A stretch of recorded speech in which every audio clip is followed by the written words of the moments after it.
Shizentai, the balance of the core of the legs is in the center. So it's not towards the back, and the knees are not tense forward. It's directly in the center of the core of the legs. The measurement is 1 foot in front to 1.5 feet in front, and 1 fist between, this way. The thing that you see a lot of is the step is too wide. 2 fists is common to see, but it should be 1 fist. When you're doing Shizentai going forward, the back heel drops in about 1 inch right before you do a strike. When you're going to change Shizentai from one wall to the other, it's about 3 inches over, directly over. Be careful not to shift outward.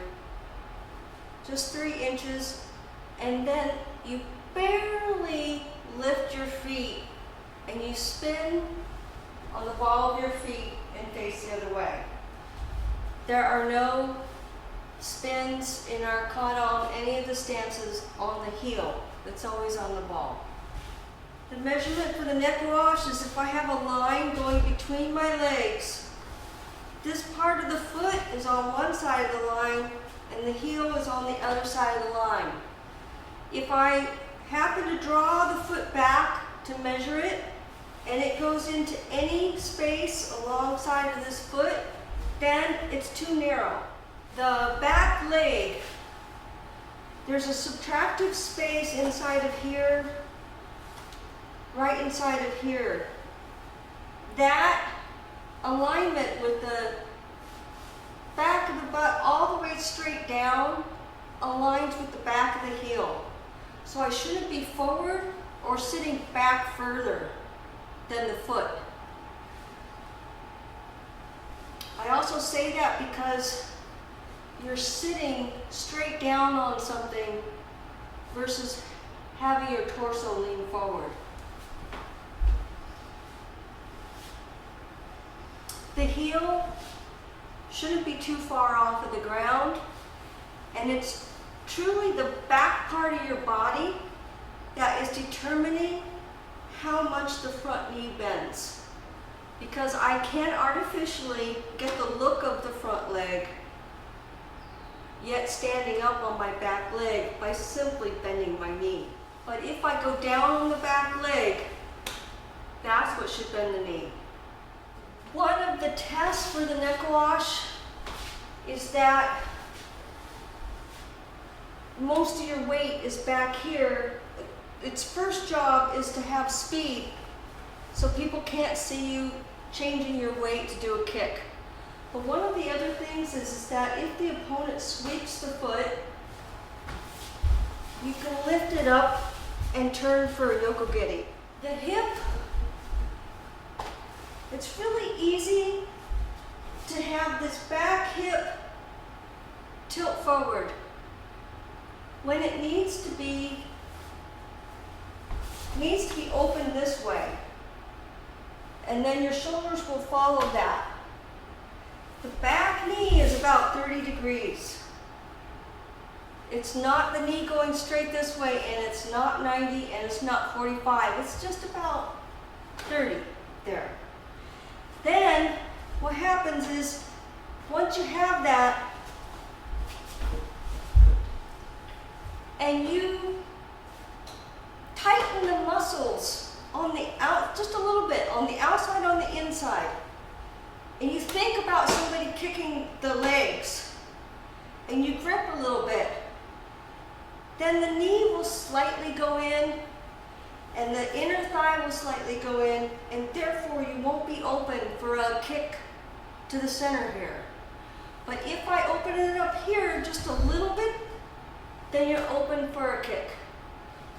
One of the primary duties of the stance is to close off your groin from a kick. When you're doing a spring in neck wash, it's heel ball, and it's not that you're reaching with the front foot, but it's that you're rolling the back foot to the inside half of the foot, and it rolls and pushes you off. The stance needs to stay the same and not collapse to the front foot.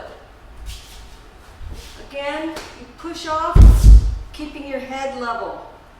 The neckwash is also designed for tension,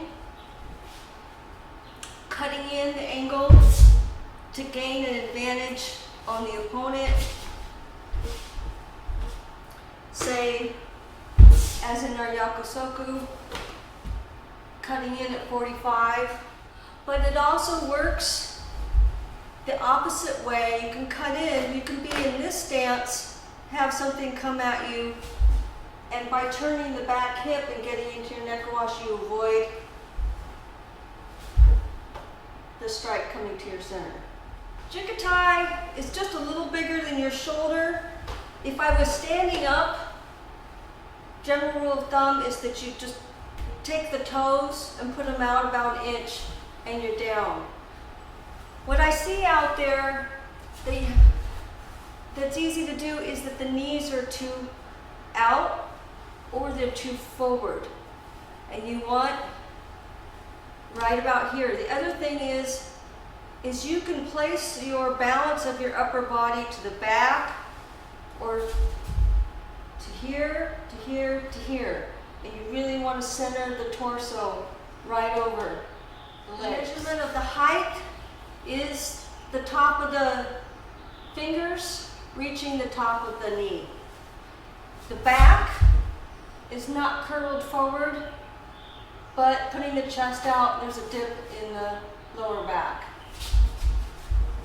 Now Hanchi is a lot like Jigatai, except that the feet are straight ahead. The pressure, the balance is on the second half, the outside of the foot, the whole length of the foot.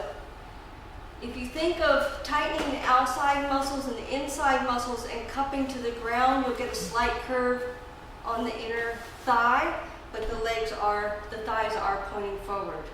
Zenkutsu stance. The knee is bent straight over the first toe, the top of the toes. The torso can be slightly forward or straight. The back heel needs to drive into the ground. The back of the leg needs to be taut. So if somebody can do that to you with their foot, you're not strong enough on that back foot. The hardest thing about the Zenkutsu is getting the crease to dip inside of the bent leg. Most commonly, it's too open. You want to square up as far as you can so that this is perfectly level here. The way it's measured is taken from the back of the knee to the back of the forward foot and one fist width between the two. So it's short.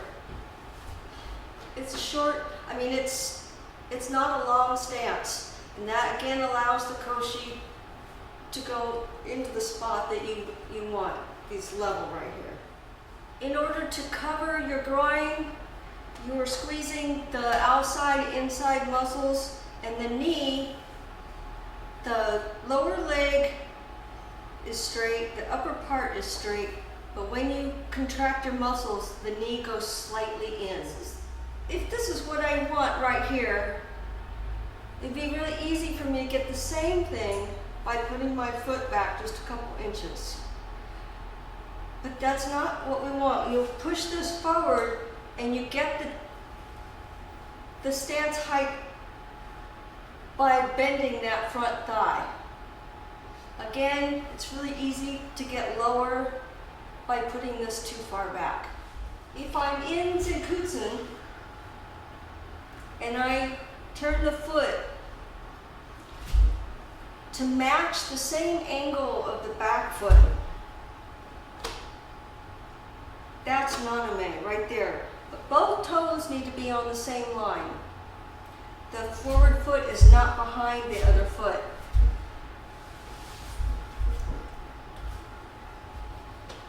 We have it in Ananku when I'm facing forward and we do the move going towards the back. That's how I'm going to get it. The knee, the knees don't look the same.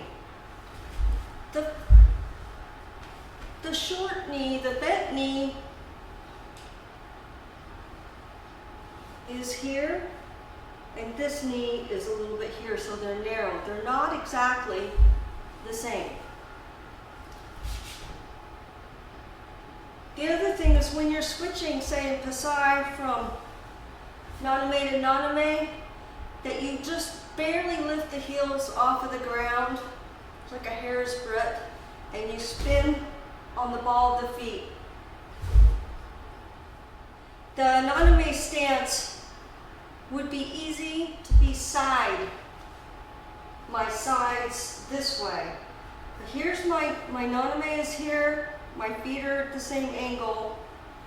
The torso is slight, it's not all the way here, but it's not over here. The shoulder isn't there. It's, look how far back it is. Right here. Not here, not over here. A little bit of the center is through the center space. The kosadach, the front leg bends enough that right at the top of the calf, in the center of it, it makes a shelf. And right below the knee, here, I align that in the shelf, and now it's locked. My back knee is aligned over the toe. That said, what you're looking for is that the front thigh is sideways and the other thigh is this way. They're not the same. In that way, they cross each other and take out the space in the center. The function of the back leg is to do a hidden kick, so it comes through that space very carefully and kicks in the front. The back foot is the balance. So my heel is up. It's the toes that are doing the balance. There should be some space. It's not too close. It's not too far back. And if you want to check the alignment, if I'm opponent straight in front of me, that back knee should be able to go straight through and do the kick. But oftentimes you'll see the back leg is facing that way. The torso on the kosadach is the kicking leg in the back. That hip is slightly more forward. So it shouldn't be square torso on top of the kosadach. It's here. Again, that's used for tension, avoiding an attack. One-legged stance that we have in the katas. It looks the same as a kick. The knee, if it's level, it needs to be just 1 inch above that line. And when we have a kneeling stance, the front knee, the heel is tight to the front of the knee.